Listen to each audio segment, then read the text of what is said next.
तो hello students, I am your friends and you know I have already ended the third poem. तो students, today I am going to start the fourth poem, Ode to Autumn. तो friends, मैंने तीसरा poem आपका समाप्त कर चुका हूँ, now leaves the falling first. और आज मैं आपका फोर्थ जो पोएम्स है ओड टू ऑटम, इसको स्टार्ट करने जा रहा हूँ। और मैं फिर एक बार अपने स्टूडेंट्स से एडवाइस करना चाहूँगा, जो हमारे स्टूडेंट्स इस चैनल पर नए हैं उनसे आग्रह है कि आप चैनल को सब्सक्राइब कर लें, बेल आइकन को भी प्रेस कर दें ताकि आपको लेटेस्ट वीडियो मिलते रहें। और चले विदाउट डिले हम लोग डिस्कशंस करते हैं फोर्थ है पोएम पे, ओड टू ऑटम। तो फ्रेंड्स, सबसे पहले at the first of all we will talk about the short biography of John Keats साहब, because of ode to autumn has been composed by John Keats. यानी John Keats साहब के द्वारा ये कविता लिखी गई है, तो उनकी एक छोटी सी हम जीवन परिचय जो किताब में दी गई उसको हम चर्चा करेंगे। तो चले बिना लेट किए हम चलो बात करते हैं। ओड का मतलब होता है कशीदा, प्रशंसा गीत, और टू पेरिपोजिशंस है। ऑटम का मतलब होता है पतझड़ का मौसम, यानी पतझड़ का मौसम का कशीदा, यानी पतझड़ के मौसम का गीत या कह ले बड़ाई या प्रशंसा, है ना। सबसे पहले जॉन कीट्स आप तैयार देख सकते हैं। जॉन कीट्स से यहाँ पे ब्रैकेट में 70, 95, 80, 21 one of the greatest of English romantic poets was born at Moorfields London. यहाँ पे देख सकते हैं, आपको बताते चले जॉन कीट्स का जन्म आप डेट के साथ याद रखेंगे 31 अक्टूबर 1795 को हुआ था, और मृत्यु जो है 23 मई 1821 ईस्वी का। One of the greatest, great से बना है, ग्रेट मतलब महान, ग्रेटेस्ट मतलब सबसे महान, है ना।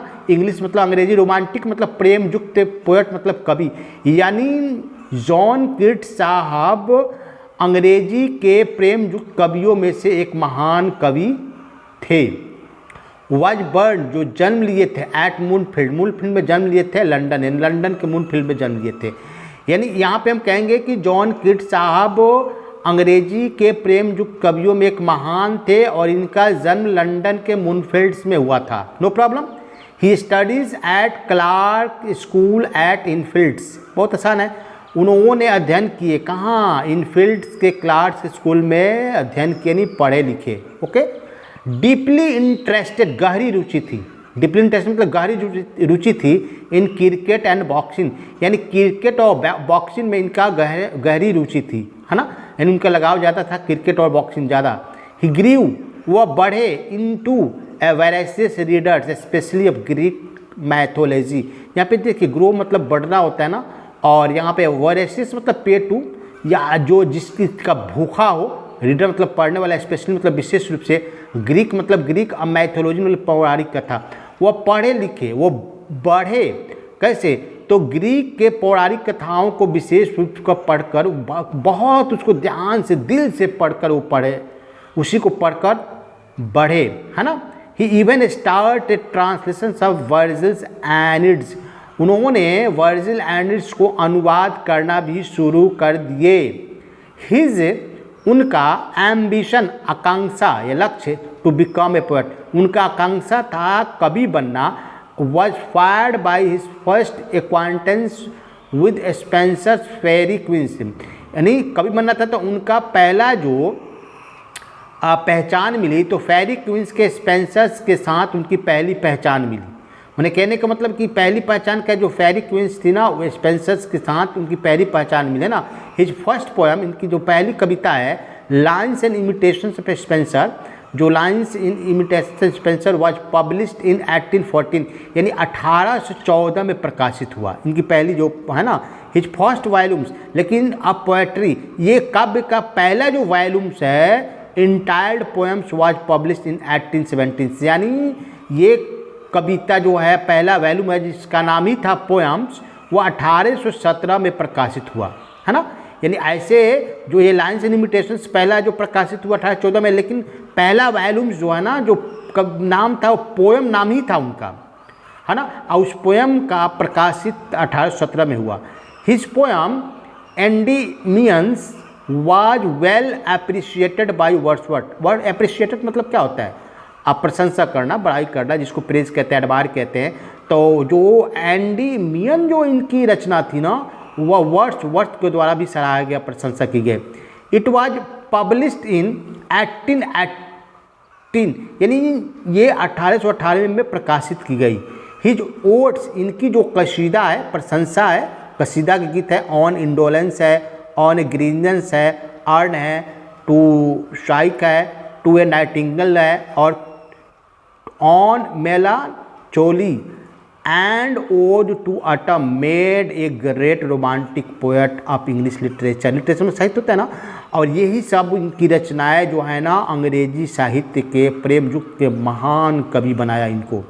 शो डिड लामिया एंड हाफेनिया, और इसके साथ लामिया और ये हाफेनिया है, ये भी इनकी कंपोज काफ़ी मतलब इनको एक रोमांटिक पोएट बनाया इंग्लिश लिटरेचर के, है ना। ही डाइड, वो मर गए। अब ट्यूबरक्लोसिस समझते हैं ना, जिसको हम शॉर्ट में टीबी कहते हैं, उस चीज़ का पूरा नाम होता है ट्यूबरक्लोसिस, है ना, यानी क्षय रोग जिसको हिंदी में कहते हैं। वो मर गए क्षय रोग से, है ना, इन 1821, यानी 1821 में वो टीबी से मर गए एट द एज ऑफ 26 से, यानी 26 साल की उम्र में। यानी 26 साल की उम्र में 1821 में टीबी बीमारी के कारण इनकी मृत्यु हो गई। बट लेकिन विदिन के अंदर दिस शॉर्ट स्पेन लाइफ, छोटे जीवन क्रम के अंदर ही was able to achieve greatness, वह महानता को हासिल करने में कामयाब रहे। बहुत 26 साल जीते हैं, लेकिन 26 साल में इतनी बेहतरीन कविताओं को कंपोज करते हैं कि बिल्कुल वो पूरी उतनी महानता, उतनी ही कम पीरियड में महानता को हासिल कर लेते हैं। His poems letters have depth beneath there beauties, इनकी कविताएं हो चाहे लेटर्स में एकदम बिल्कुल गहरी, एक ज़्यादा माने गहरापन है और सुंदरता भी है। And reflect is awareness of the pains and suffering of life, और जीवन के कष्ट या दुख के जागरूकता पे ज़्यादा ये रिफ्लेक्ट करते हैं, प्रतिबिंब डालते, प्रकाश डालते। टू हिम, उनके लिए a things of beauty, a beauty मतलब सुंदरता की वस्तु is a joy for ever, जो सुंदरता की जो वस्तु है जीवन के लिए वही खुशी है। और वो कहते हैं एंड ब्यूटी इज ट्रूथ, है कि सुंदरता ही सत्य है, आ ट्रूथ ब्यूटी, और सत्य ही सुंदरता है।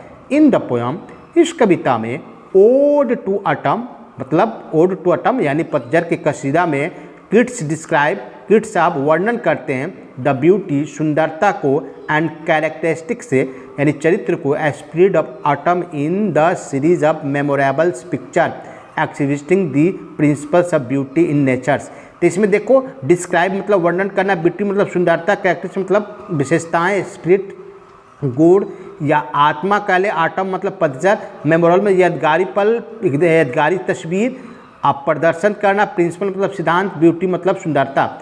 यानी ये ओड टू ऑटम में गिट साहब जो है क्या करते हैं, आटम्स की आत्मा की सुंदरता और विशेषताओं पर प्रकाश डालते हैं, और पिक्चर के साथ और प्राकृतिक में सुंदरता के सिद्धांत को भी प्रदर्शित करते हैं।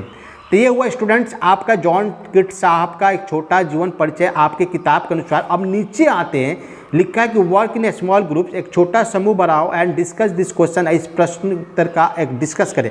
तो पहले ही हम स्टूडेंट्स बता चुके हैं, I have already told to you, definitely you have suppose that you have a 40 student, definitely you have to make about 10 groups, okay, 10 groups, and each groups has given say one questions and tell to how will explain about this topics, है ना। आपका 10 group बना लेंगे, इस topic को देंगे, मान ली how do you feel in different season, अलग अलग मौसमों को आप कैसे एहसास करते हो, which is the most enjoyable one, तो आपके लिए सबसे आनंददायक मौसम कौन होता है। डेफिनेटली हमारे लिए तो अगर according to me definitely spring is the best seasons for me, okay. और नेक्स्ट है new leaves and fruits grow on trees in particular, एक विशेष मौसम में क्या होते हैं ना, नए पत्ते और फल पेड़ों पे आ जाते हैं, विच इज़ दैट, तो वो कौन सा मौसम होता है। Have you seen a tree bent and loaded, bent मतलब झुकना, लोडेड मतलब लदा हुआ, विथ फ्रूट्स, यानी क्या आपने पेड़ को कभी देखा है जो फलों से लदा और झुका हो। What feeling does this sight evoke in, जब आप पेड़ों पे बहुत सारे फल लदे हुए झुके हुए देखते हैं तो उस दृश्य को देखकर आपके अंदर क्या प्रकट होता है ना।